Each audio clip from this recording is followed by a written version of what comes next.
So this was a little bit more than 3 years ago. It was in the summer of 2010. I live in Southern California, so there was a lot of raves going on back then. And keep in mind, this was right before electronic music exploded and became what it is now. And it was like right before. I think it was even like 2 weeks before EDC LA, which was kind of the mile mark where it started blowing up. Yeah, it was actually, I think, literally 2 weeks before. What it was there was this rave called Amplified Music Festival somewhere in El Monte. We were real excited for it. I remember Datsik was going to be there, Borgor. And it wasn't even a big festival at all. We were excited to go, but it was smaller. It was real kind of semi-underground. I had a big group of friends that we used to rave with all the time, and this was like our peak of raving. So we were fucking taking everything. Like, we didn't give a fuck. I think I was at the point where I was taking like close to like 7 pills a night, any kind of acid. Ketamine was a big favorite of mine. But this particular night, I had a bunch of shrooms that I was trying to take in. That's what I was going to do. They weren't even security. They were actual fucking cops. And they were actually not just searching, patting down, but they were like pulling your pants up, putting their arm all the way around and grabbing your dick and like moving it around. Like, every single person had to do that when you went into this festival.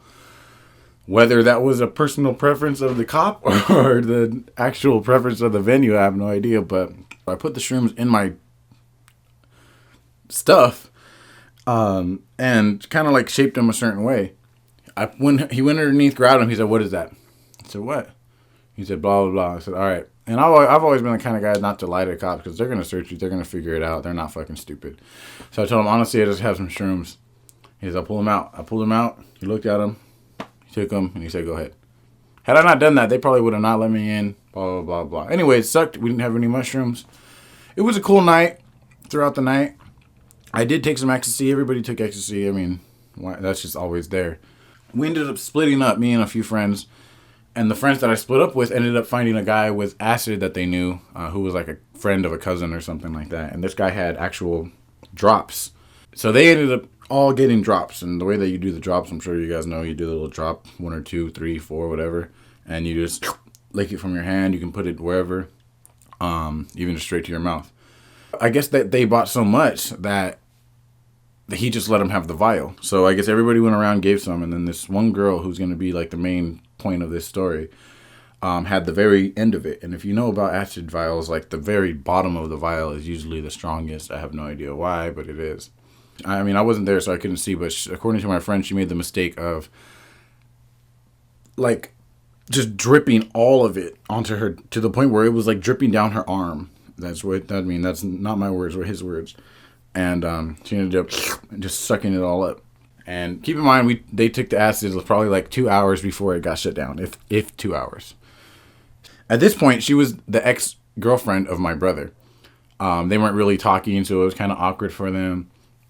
But we all kind of went as a group, so they had to be around each other. Later on in the night, as it starts winding down, I see them sitting together and blah, blah, blah. And I'm like, okay, that's cool. You know, whatever. We're all frying, you know, it's kind of little awkward fry conversations every once in a while. You know how acid is. So I didn't really think anything of her like being a little awkward or anything like that. It just was what it was. I ended up finding some acid right literally before it shut down. I didn't know it was going to get shut down. So I take my acid tab. We go see Datsik. And right before he comes on, it's over. The cops shut it down. We have to leave. And this is before I even start feeling my acid. I'm rolling pretty hard, but that's it. So we all end up leaving, and we had this one park that we used to go to all the time in San Dimas. So we all met there. My cousin drove me and a certain group of friends, and then she drove herself and another couple of group of friends. Before we even get out of the parking lot, one of my homies that were in her car had to get out of her car and come to our car because she was being weird, awkward, kind of loud. Her personality was kind of like that, so I didn't really think anything of it. None of us did. So we get to the park, and when we get there, my friends in the car get out of the car, and they're like, "Ah!" Like they're so happy just to be alive and be at the park.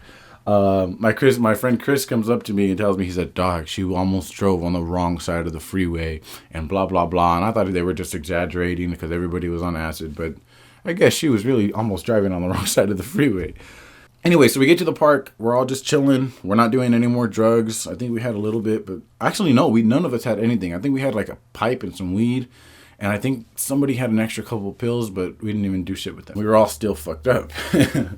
So we're at the park. We're hanging out, and she's being a little like weird and kind of loud, and it is what it is. You know, on acid, people get kind of weird and loud, and it gets a little awkward. As we're sitting on the bench, you know, she's saying, and it kind of like starts escalating. She gets a little worse, a little worse, a little worse. And she's sitting on my brother's lap, and my brother's really at this point just trying to like accept the situation. I think in his mind he knew that if anything negative happened, that she would snap, which he was completely right in thinking. Something happened to where her and my brother were arguing, or actually before that even. Eventually she said something to me that was kind of disrespectful. I ended up kind of snapping back at her. And at this time she was sitting on my brother's lap, like facing him though, you know, like her legs wrapped around him. We were just all hanging out talking.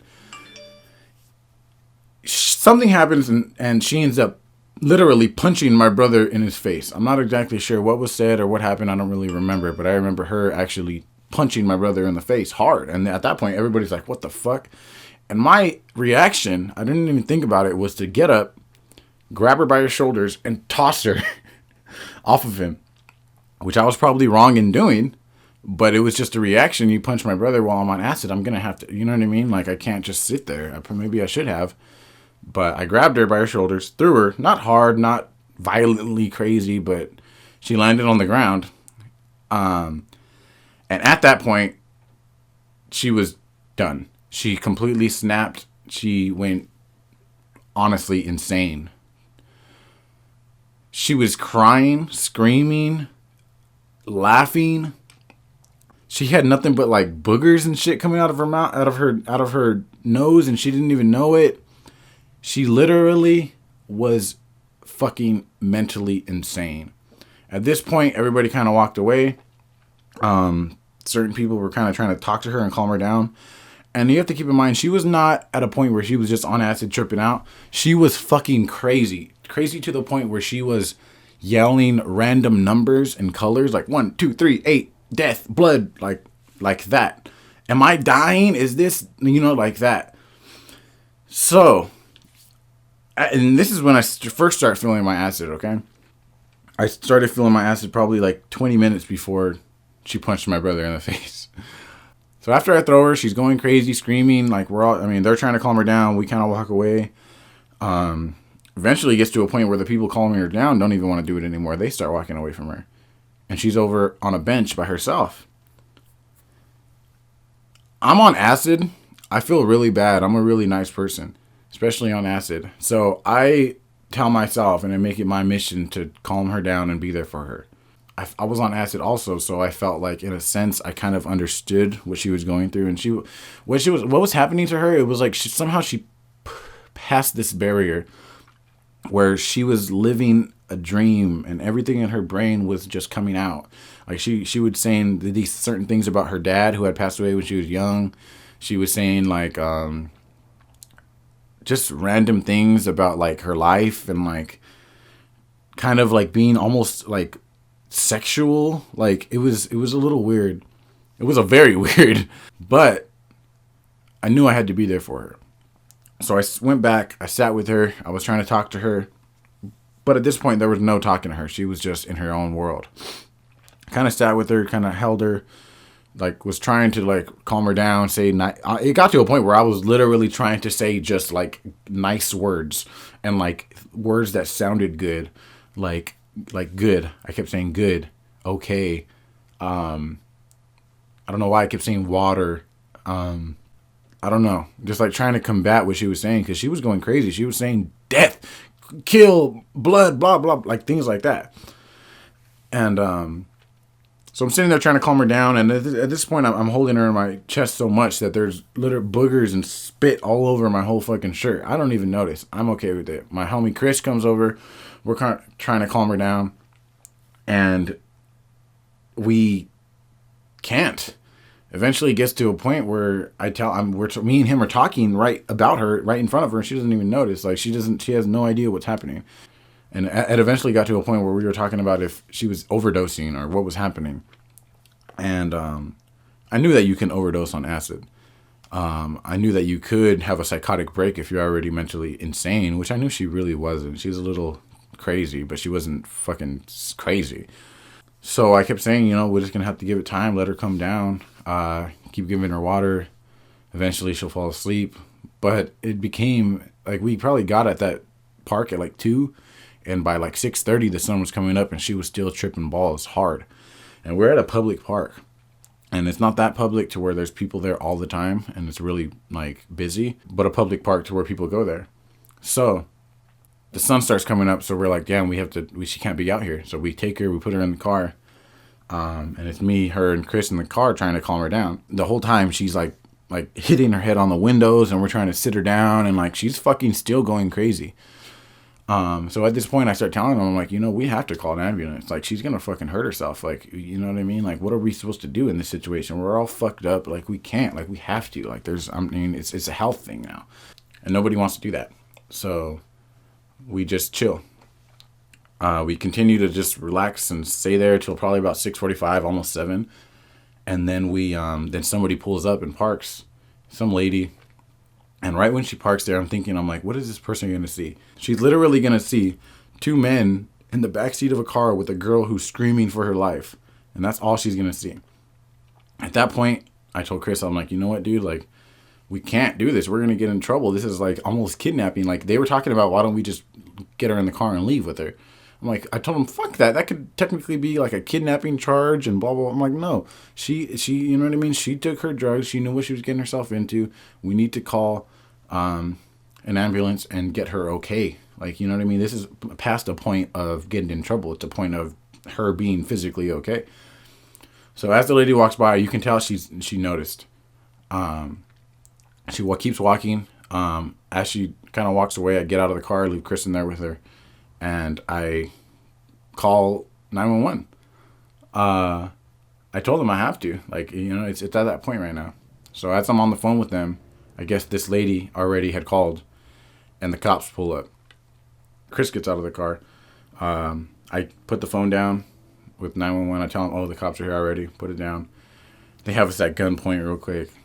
Not really at gunpoint where they're pointing at us, but they have pulled their guns out. They don't know what's going on. There's a bunch of people. We tell them the truth. We were at a rave. We all took ecstasy. We all took acid. She took the most. She's been tripping balls. They were so surprised that she was actually the one who drove there. And this is where I really knew we were fucking in some shit. It was me and a few other homies sitting on the curb. The cops were right there. They put their guns away or whatever. And she was still in the fucking car screaming her ass off about random numbers and dye and blood and blah, blah, blah. And that's when I looked around and I'm like, man, this is some real shit. Like, acid is like no fucking joke. Ever since that night, I really realized how dangerous and serious LSD can be. Because, it was a motherfucking trip. Like, it was fucking crazy. I will never forget that. One of my homies who we were with was never the same since then. I loved that guy. He was such a fucking awesome dude. But now he's just gone. He's not there mentally. And whether it was because of that night or it had a lot to do with his life and what was going on with him, and we were doing a lot of acid in the first place. But ever since that day, he completely changed, and he's not even a friend of ours anymore because he's not even there. But yeah, so anyways, ended up, the ambulance came. They were able to strap her down. They had to put her in the back of in the ambulance, and within like 3 hours or something, 4 hours, she was already out of the hospital because it was, I'm sure they know what they're doing. They gave her something and she came back and she was fine. She said that she was tripping still, but she was fine. So yeah, I had talked to her about it before, and she pretty much says that she felt like she was in a dream and she had no idea what was happening. And until the point when she woke up in the hospital the next day, she felt like she was just asleep. Like she had no control over what was happening. It was not PCP, what we took. It was pure LSD. That was probably some of the cleanest LSD. Well, I didn't take any of it, but according to what they said, that it was very clean acid. It was very visual acid, but she just took way too much. And I think the thing is like, I think she would have been fine. She wouldn't have started tripping crazy had all this drama and bullshit happened. You know what I mean? I think that fucking just changed, like switched in her brain, and it got to a point where she was like that. So yeah, that's really the moral of the story. Just fucking don't take too much acid. Be very careful, especially if you're a smaller girl like she was. Like, she took way too much, especially for her size of person, especially for how much acid she had took. She had only done it, I think, like 3 or 4 times. So yeah, I mean, there it is. My name's Jimmy Smith. I have a YouTube channel, Life4W84. If you guys go on there, I have a bunch of different trip stories about different times of taking it. I have a bunch of different vlogs and things about my life. And if you guys like electronic music, then I have a bunch of reviews on festivals and even Coachella and stuff like that. So, and I'll see you guys on the other side. That was pretty cool.